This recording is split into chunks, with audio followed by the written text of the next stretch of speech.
talking about Big Hero 6 in terms of spoilers, a lot of the reasons why I found it to be fairly unremarkable was because a lot of the characters fell into all the typical tropes. It didn't break any boundaries. There's like the stoner, unassuming guy who's not a stoner, ends up being, this wealthy guy. Wow, it's a big spin.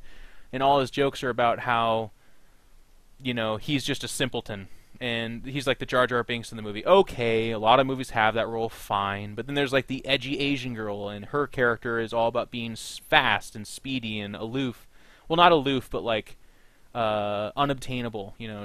She's like alluded to a couple of times as like a romantic interest. She's like, no, not even close. And then there's the big muscly black guy who ends up being a fraidy cat because he's a super smart nerd.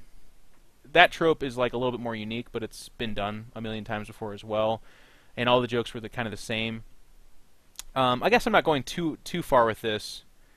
I just all the whole time, like I was worried that my prediction was going to be that the bad guy ends up being his older brother, back from the dead, but it's not. But it was the professor who's supposed to be a good guy, and his whole reason for trying to like almost devastate a city and kill people is because his daughter was lost in an experiment with this other big company that he's trying to reassemble a portal to go in and get her, I guess. But in doing so, he kills people in a fire. He obtains this technology and then terrorizes the city, just destroying everything to get this done. And then at the end of the movie, the resolution is they rescue the daughter, and then he gets arrested. And there's not even a moment of him being like, gosh, I was wrong for doing all of this, and at least my daughter's safe, but, like, that's all that matters to me. There's no conclusion at all. There's him being shuffled into a car, and the daughter is shown as breathing. And that's that. And then they get back onto the main story, which is the brother who, the younger brother, the main character, who, like, finds his elder brother through the robot, and the robot ends up saving him in a sacrificial moment, but in doing so it also passed along its chip, which has his brother's name on it because it's his design, so he's able to remake the robot and they're together again.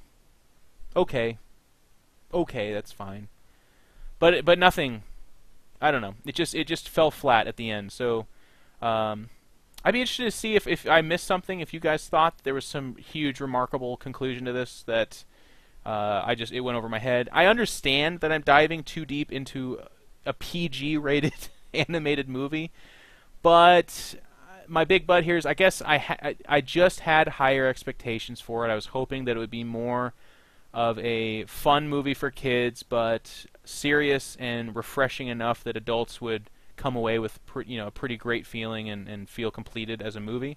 Nah, it's pretty simple. It borrows on tropes. It has not necessarily plot holes, but just plot unended, just ongoings. Like, what happens to them? Do I just is the dad in jail forever for being a weird nanomachine robot terrorist, where he dies? I don't know. Does he get out? Does it matter? But does he have resolution with his daughter?